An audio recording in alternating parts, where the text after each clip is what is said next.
Great pleasure to welcome back a good friend of us here at the show. She's going to be coming down to our area, not too far south from us, in Naples on January 26th and 27th, doing 2 shows each night at the Philharmonic Hall. A great pleasure to welcome back Julie Budd with us today. How are you, Julie? How are you? It's been about a year since we talked. I'm doing great. I hope you're doing well up in cold New York. I'm digging out of snow. All my friends that live in Florida, they all say to me, that idea, that memory seems so far away. But it's been cold in Florida too, hasn't it? We had a cold snap a few weeks ago where it was literally in the 30s a few nights, so that's too cold for us. Yeah, I only have one winter-type jacket. I thought I wouldn't need it anymore. You gave away all your cold weather. Gave it all away, yeah. Well, you're coming down at a good time in January. That's always a good time to be in Florida. I can't wait to come. I'm so excited. First of all, you know I love Florida. Yeah. Did you know I love Florida? I know you love Florida. I love Florida. I love it there. You should move down in the winter. Why not have a winter should. place? I should, because I love Florida. Whenever I come to Florida, it's like it takes so much to get me out of there and where else. I just love being there, you know? And a lot of theaters down here. You could work all winter down here, Julie, and never have to leave the state. I believe me, you would not have to twist my arm. But I'm coming down on January 25th, and on the 26th I open, and I do 2 shows on the 26th and 2 shows on the 27th, and I'm doing Showstoppers. It's all about the greatest Broadway show moments from the 1920s all the way up to the present. Wow.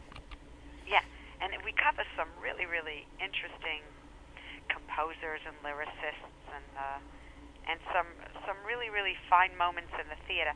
But it's not necessarily a retrospect of the biggest, hugest moment in a show, you know? Mm-hmm. It's really kind of like what stopped the show for you. It could be a very tender moment. It could be a very, very simple moment. But really, it sort of connects the audience with what was the thing that really made you want to go back to the theater. Right. And what was the thing that made you love live performance in the theater. And we sort of go through all of these moments in the show. And I enjoy doing this show because it allows me to do a wide variety of music. How do you pick the songs, Julie? Do you just kind of go back and try and pick the one song that people remember, or do you try and pick maybe a secondary song that you do from those shows? We do both. Both, we do yeah. both. You know, it's funny. When you do a show like this, it's a little bit easier. You can be a little bit more liberal with picking material because it's not a theme show regarding Gershwin or Dorothy Fields or Richard Rodgers. It's not like you have to stick to a composer. I can devote my time to a specific decade. You know what I'm saying? Sure. I can devote my time to a genre of music within the theater. But what I really chose to do with this is it's a very broad show. I mean, I do some Andrew Lloyd Webber pieces, I do some Gershwin pieces, but, you know, I go all the way back, and I talk about Webber and Fields when Dorothy Fields' father was a famous vaudevillian at the turn of the century, you know. And I talk about when I was working with Bob Hope. Did you ever interview Bob Hope? Never got a chance, no. I wasn't doing radio quite then, no. Well, you know, Bob worked all the way into his senior year. Yeah, sure. I mean, you know, he lived a pretty long... I think, what did he die? He was 102? He made it to 100 and almost 101, I think, right. Yeah, I mean, he lived a long time. And he told me when I was working with him that he was a Broadway star way before television. Yeah. You know, there was no television. And he told me that if you wanted to go see a Broadway show, a full Broadway show, dancers, you know, the whole thing, you could probably sit up in the balcony for 65 cents. Wow. During a matinee. Can you imagine that? Can you imagine going to the theater for Good luck. Right? And he said if you wanted to sit in the orchestra and top rate ticket. It was about $4.50. Is that what? Wow. Yeah. Yeah. Now you can't even get a program for that. Yeah, right. Have you bought a Broadway show ticket lately? It's very expensive. I've seen the prices. Yeah, it's I don't know how people can afford it. I guess enough people can. They still do well, but it's expensive. They do well, but I think a lot of these discount sites have helped. Yeah. I always went to that tickets booth in Times Square whenever I went in. TKTS. TKTS, yeah. You get the half price for that night show, and always was something there. You want to know how die-hard New Yorkers, people were standing in line last week at TKTS because, the Broadway theater stayed open. Right. They just said with the snow, they were going to at least stay open and hope people could get in, right? And people were going to TKTS because that was an opportunity to see anything you wanted to see that you couldn't get into. Yeah. Yeah, things that aren't sold out go there that day. So, yeah. And you can get them for a fraction of the cost. Yeah, at least half. It used to be half. I don't know if it's the same now, but yeah, it's a good deal. So. Broadway's got a lot of first-run artists, celebrity artists right now. Al Pacino is on Broadway. That's right, yeah. He is on Broadway. A lot of people are on Broadway right now. So we're sort of covering all that wonderful music in the show. And people come up to me after the show, oh my God, you sang my favorite song. You did this, you did that. Oh, I remember when I was a little girl and my mom took me to my first Broadway show. It's such a funny thing, that memory that people have of that first time coming into New York as a child and, seeing Radio City or seeing a Broadway show. It's magical. Oh, sure, yeah. Now, you grew up in Brooklyn. Do you remember the first Broadway show you went to? Yeah, I do. I actually do. It was Fiddler on the Roof. Oh, okay.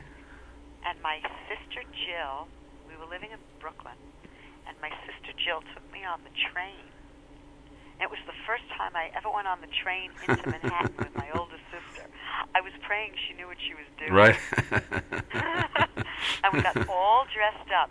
I remember we were wearing crinolines and patent leather shoes, and we went to see Fiddler on the Roof with Herschel Bernardi. Oh, yeah, I was going to say, it was Zero Mostel, but Herschel Bernardi was in it, too. That's right. Yeah. He also did it. And I remember seeing the show and thinking I stepped into Wonderland.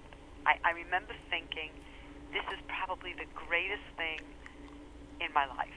And it's funny how I knew that this was the world I was going to live in. I knew that this was going to be my path. And I was that did a it, child. huh? I must have been, 7 or 8 years old. And I knew at that moment that this was going to be my path. This is what I was going to do with my life. I know we talked a little bit about it last time, but in case people weren't with us, I mean, you were on the Ed Sullivan show. I think you were a young teenager at that point. That must have been a heady experience for you. Well, I was 13 or 14 years old. I did several of those shows. But the first time you were 13, right? Yeah. Yeah. And I mean, I thought he was a wonderful man.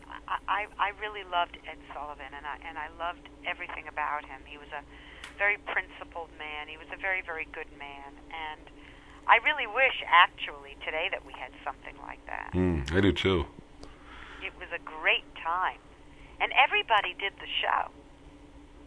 I mean, from the Beatles to people from the Metropolitan Opera. I mean, everybody did that show. Yeah, there's always something on there that somebody in the family would like. Maybe not every act you'd like, but the kids would like something, the parents would like another thing, and then you'd like things together. I mean, it was that kind of show. Well, he used to crack me up. He used to just crack me up. I mean, one minute, you had Birth of the Elephants. Right. From Ringling Brothers, and then you had, Robert Merrill in the next 5 minutes, standing on the same stage, and they hadn't even cleared the stage yet, And he was doing an aria. It was a funny idea, the way, because it was live, I mean, I remember the first time I did the show, and they said, live from New York City, the Ed Sullivan Show, and I thought to myself, as I'm doing this, everybody is seeing it. I'm right in the moment. Now, how did that work? I know they taped those things. They did a dress rehearsal, but the show at night was live. They didn't use any of that dress rehearsal, right? I mean, that was... You have no idea how rehearsed we were. We rehearsed from Monday to Friday. Did you? From Monday to Friday, we rehearsed. And Saturday we had run-throughs. And Sunday we had a run-through. We had a dress rehearsal and the show. They made sure you were tight. You were tight. I mean, you were to the letter. And also, Doug, they had to do it because they had to time the show. Right. You couldn't be a minute over. You couldn't be a minute over. I mean, they were rolling credits at 3 minutes to 9. Right. Now, did you ever get to see yourself? Because obviously back then it was live. I guess you could have seen the rerun maybe later in the year. I don't know if they did reruns back then. I forget. Yes, they did. Did they do some? Because as we were performing live, they were taping. And in the old days, they taped on a thing called kinescopes. I remember kinescopes, yeah. Kinescopes. Now everything is transferred down to digital, and they've sort of cleaned up the kinescopes. Yeah. So if you can get your hands on some of those old tapes, they're fun to see. Actually, if you go on the internet, they have a lot. Somewhere on YouTube, I've noticed there's a company that owns all those Ed Sullivan shows, and they're putting up some clips now on the internet. But I love it. It's great stuff, yeah. But I mean, what were you doing then? I remember watching actually, I don't know if I mentioned before, my uncle was on the Ed Sullivan Show a few times. His name was Tom Dillon. He was the shepherd of the Lambs Club for many years. And he was a singer, and he also went on with a guy named Bert Wheeler. He did an act with him. So I remember seeing that as a kid. But it went off, I guess, in 70, 71. So that's a young memory for me. But I do remember watching a little bit of the Ed Sullivan Show when it was on, you know. Yeah. But those were great. I did my homework in his house, in his living room in the Delmonico. Did you really? Yes. And I remember his wife, Sylvia, gave me cookies. She was a sweet woman. Isn't it funny how certain things stick in your head? Oh, yeah. But it's interesting because this show that I'm going to do has all those little memories in it. Sure. You know, it's funny, Doug. A lot of people do the American Songbook, and a lot of people kind of have versions of this kind of show. But what sort of makes it unique for me is the fact that I knew these people. Right. So my show comes from a whole other experience because I knew them, and it really does put a different piece. It puts a different emotional piece into the show. Well, you said, I think, before when we talked, you worked with guys like Jack Benny, George Burns, Danny Thomas, you said. I mean, these are the big stars of the day, and you had a chance to work with them. That must have been a lot of fun. It was wonderful, and I worked with Frank Sinatra. Yeah. And I remember, this show is interesting because it's actually exactly the music that Frank told me to sing. Mm-hmm. You know, I was in the wings one night, and it was sort of between shows, and it was over a weekend that we had two shows. During the week, me and Frank only had one show, and on the weekend we had two. So this particular evening, we were between shows, and I was sitting backstage, and Frank came over to me, and he said, "What's going on? You have a long face." And I said, "Oh, you know, so many of my friends, they're my age, and they're doing all these contemporary records, and they're having hits, and I'm not having any hit records, and, you know, I'm doing this music, and maybe I'm just, you know, I'm a dinosaur for somebody my age. Maybe I shouldn't be doing this music." And he made me swear that I would not, you know, pursue this, because he said to me, he said, "Julie, you know, you have to do the work that suits, the material that suits your instrument." He said, "And there's nobody your age in your generation that's really carrying the torch for this." He said, "And you sing this stuff so great." He says, "You know, there's a great song called Where or When. You should learn that song." And that's in this show. And Frank told me to learn that song. A great song, yeah. Yeah, but you know, over the years when I look back about what Frank told me, he was really right, because a lot of those kids that had those hit records, Doug, I don't even know where they are today. No, I don't either. You know what I mean? Like, I have no idea where they are today. Yeah. One-hit wonders or short, brief careers. Wonders. Yeah. But, you know, I've surrounded myself with this beautiful body of music, and Frank is right. It is the heartbeat of American music, and he was so right. You know, everything he ever told me, it's like my parents, you know? Yeah, right. You could say this about your parents. everything he ever told me was like, it always came to be. It was just funny, you know. Well, I mean, you're still a young woman, Julie, but I mean, you've had such a great career as so far, but you had the great experience of working with these masters. I mean, it's got to help you just maintain, what you want to sing. I mean, the audiences love that kind of music, right. Yeah. Yes, you're right. They do, and you're right about that. But he was right when he said that somebody, I'm the younger generation, that somebody of my generation. Isn't it nice when they can carry the torch? Because if somebody doesn't continue to do those songs, nobody's going to know they're out there. Right. Nobody will learn them the next generation, and that's right. There's a lot of junk out there now, so we need it. Well, it's funny between reality shows and what's happened to the recording industry. Yeah. Kind of sad, isn't it? How does that affect? Obviously, with internet and downloading and all that, I guess that's totally changed. That part of the industry for singers, and what do you do? It really hurt the record business. Yeah. I mean, I don't think the record business is close to what it used to be. No. I don't think it is at all. But that's why I'm thrilled to do this music, because there is such an interest for it. People that love the theater, people that love live entertainment, people that love the shows on all the public broadcasting stations, like in New York we call it Channel 13. I don't know what it is. Yeah, sure, Channel 13, yeah. Yeah, but it's a huge audience that is interested in that kind of programming. And I feel that the show that I'm going to do in Naples really represents that audience that loves that one-on-one connection with the artist. It's an audience that loves the theater. It's the audience that loves that Broadway show, emotional kind of music. And that's really what the show is going to be like on January 26th and 27th. It's going to have all those elements that really, it's the thing that really hooks you on a Broadway show. Yeah. That kind of excitement and drama that's in the music that I'm not hearing today in recordings.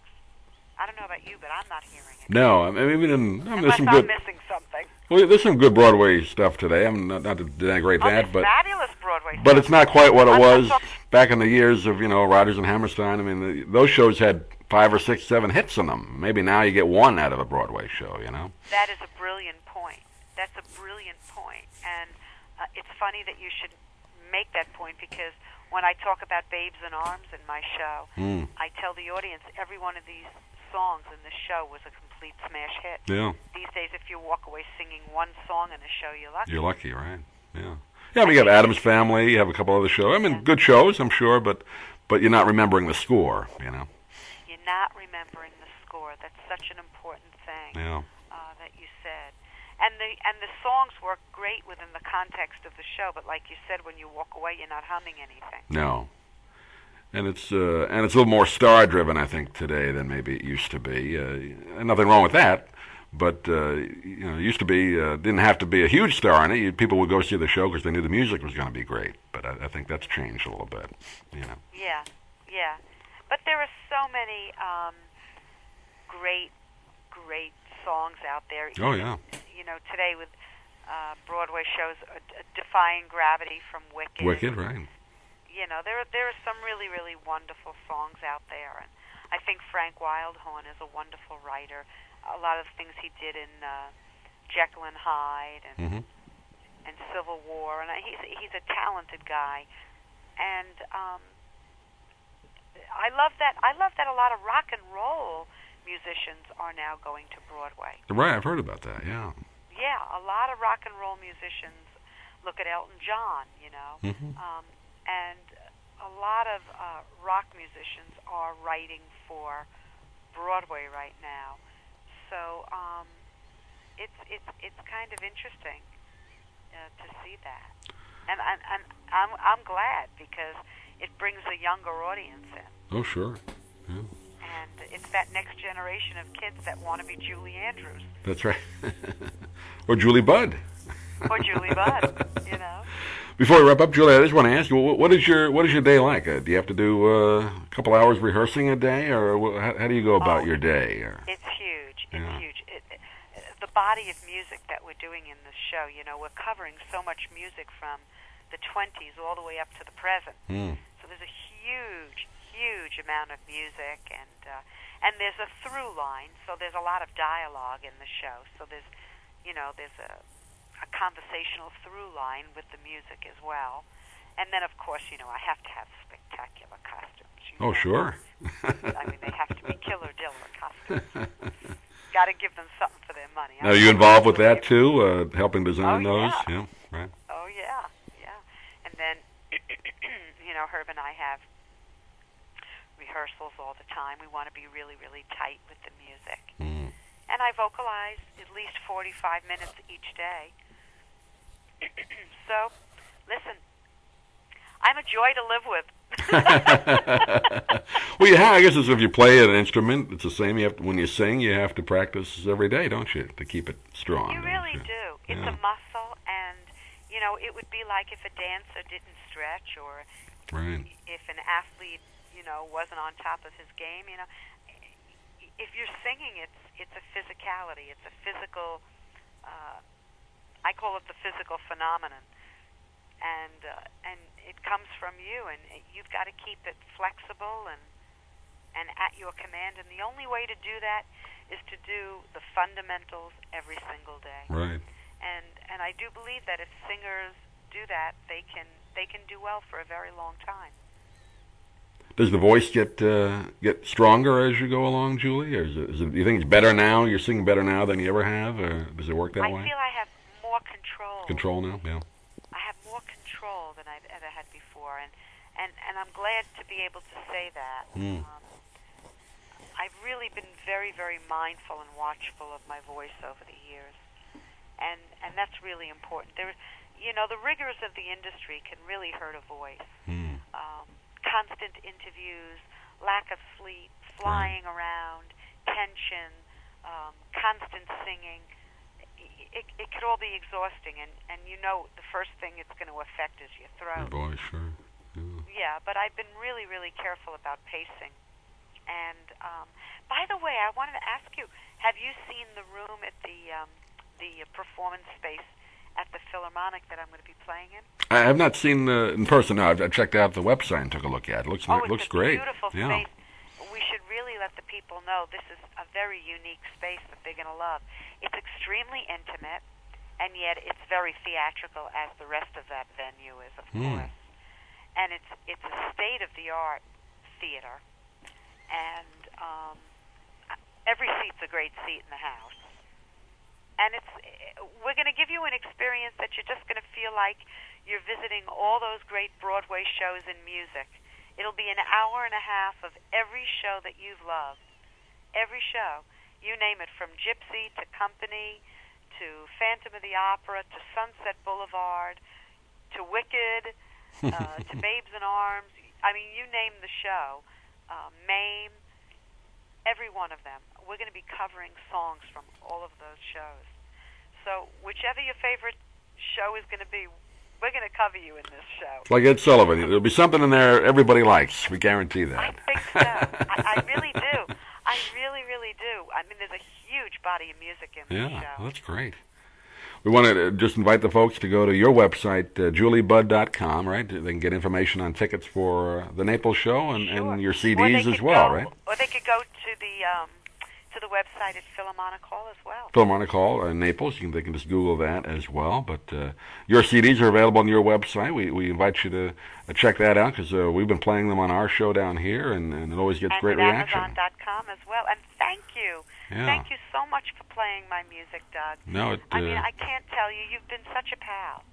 Well, it's been great. As I said before, was a fan of yours, watching you since you started, I guess, in Merv Griffin, I think, the first time I saw you on TV. And I'm glad we had a chance to talk last year, and we're at least radio pals anyway, even though we haven't met in person yet. Do you believe I was 12 years old when I did that show?